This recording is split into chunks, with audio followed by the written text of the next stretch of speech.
बच्चों, मैं Chandrabhan Gautam, English teacher, SVN inter college Kalan, Sultanpur. बच्चों, आज हम लोग द शाम ऑफ लाइफ के बारे में अध्ययन करेंगे, जिसके लेखक हैं H.W. लॉन्गफेलो। हमारी पोएम है द शाम ऑफ लाइफ, जिसका हिंदी में अर्थ होता है जीवन का सार या जीवन का भजन। इस पोएम में कवि ने मनुष्य के जीवन का उद्देश्य क्या है, उसके जीवन का लक्ष्य क्या है, उसके बारे में अपने विचार को बताया है। तो आइए बच्चों, हम लोग लाइन वाइज इस पोएम का अध्ययन करते हैं। स्टेंजा 1 है life is real.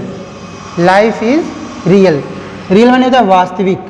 Life is Ernest, Ernest मतलब होता है गंभीर। एंड द ग्रेव, ग्रेव माने होता है कब्र। इज नॉट इट्स गोल, गोल माने होता है लक्ष्य। डस्ट दाउ आर्ट, डस्ट मतलब धूल मिट्टी। दाउ आर्ट, आर्ट माने कला। टू डस्ट रिटनेस्ट, रिटनेस्ट माने होता है वापस हो जाना। Was not spoken of the soul, soul मतलब आत्मा, जिसका अर्थ हुआ हिंदी में लाइफ इज रियल, जीवन वास्तविक है। लाइफ इज अर्नेस्ट, जीवन गंभीर है।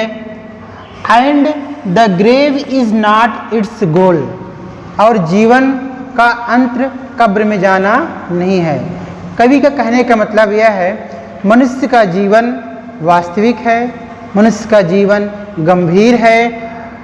And the grave is not its goal, अर्थात मृत्यु को प्राप्त करना ही मनुष्य का उद्देश्य नहीं है। डस्ट दाउ आर्ट, तुम मिट्टी के पुतले हो। यहाँ मनुष्य को संबोधित करते हुए कहते हैं तुम मिट्टी के पुतले हो, अर्थात तुम मिट्टी के कलाकृति हो। टू डस्ट रिटनेस्ट, और मिट्टी में ही वापस चले जाओगे। Was not spoken of the soul, यह बात केवल शरीर के लिए है। Not spoken of the soul, आत्मा के लिए नहीं है। क्यों? क्योंकि आत्मा अजर और अमर है। तो इसका सारांश ये हुआ बच्चों कि मनुष्य का जीवन वास्तविक होता है, मनुष्य का जीवन गंभीर होता है। उसके जीवन का उद्देश्य केवल मृत्यु को प्राप्त करना नहीं है। यहाँ पे उसका जन्म हुआ है, उसके बहुत से उद्देश्य हैं। मिट्टी, डस्ट दाउ आर्ट, मनुष्य मिट्टी का बना एक पुतला है और मिट्टी में ही एक दिन वापस चला जाएगा। Was not spoken of the soul, लेकिन ये चीज़ें आत्मा के बारे में नहीं कही गई हैं। क्यों? क्योंकि आत्मा अजर और अमर है। बच्चों, हमारा सेकंड स्टेंजा है नॉट इंजॉयमेंट एंड नॉट सारो। इस स्टेंजा में कवि ने जीवन के लक्ष्यों का वर्णन करते हुए कहते हैं नॉट इंजॉयमेंट एंड नॉट सारो, कह रहे हैं आनंद मनाना एंड नॉट सारो, और दुख भोगना इज आवर डेस्टिनी इन और वे। डेस्टिनी इन और वे माने होता है पूर्व से निर्धारित लक्ष्य। कह रहे हैं आनंद मनाना या दुख भोगना हमारे जीवन के पूर्व निर्धारित लक्ष्य नहीं है। अर्थात कवि का कहने का मतलब यह है आनंद मनाना या दुख भोगना हमारे जीवन के पूर्व से ही निर्धारित उद्देश्य नहीं है। But to act that is tomorrow, बल्कि हमें एक्ट माने कार्य करना चाहिए। That is tomorrow, that is tomorrow प्रत्येक आने वाले कल के लिए। क्यों? क्योंकि आनंद मनाना या दुख भोगना हमारे जीवन के पूर्व निर्धारित लक्ष्य नहीं है। Find us farther than today, ताकि हम अपने वर्तमान जीवन को आने वाले जीवन में और अधिक बेहतर अपने आप को पा सकें।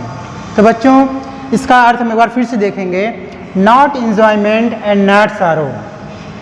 आनंद मनाना या दुख भोगना हमारे जीवन का पूर्व निर्धारित लक्ष्य नहीं है, but to act that is tomorrow, बल्कि हमें प्रत्येक आने वाले कल के लिए कार्य करते रहना है।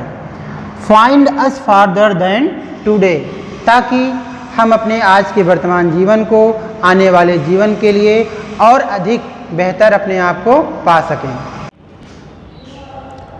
बच्चों, हमारा अगला स्टैंजा 3 है। In the world's broad field of battle, in the bivouac of life, be not like dumb driving cattle, be a hero in the street. इस स्टैंजा में कवि ने इस संसार में मनुष्य के जीवन को कैसे निर्वाह किया जाए उसके बारे में सुझाव दिया है। इस स्टैंजा में कवि ने world broad field of battle, इस संसार को एक रणभूमि से तुलना किया है। In the bivouac of life, जिसमें मनुष्य के जीवन को एक अस्थायी शिविर बताया है। Be not like dumb of driving cattle, उन्होंने ये बताया है कि मनुष्य को भेड़ बकरियों के समान गूंगे रहकर किसी दूसरे के द्वारा मार्गदर्शित नहीं रहना चाहिए। Be a hero in the street, बल्कि हर परिस्थिति में, जीवन की हर कठिनाई में उसे बहादुरी के साथ संघर्ष करते हुए आगे बढ़ते रहना चाहिए। बच्चे एक बार फिर से देख लीजिए। In the world's broad field of battle, इस युद्ध रूपी संसार में, in the bivouac of life, जो मनुष्य के जीवन का एक अस्थिर पड़ाव है।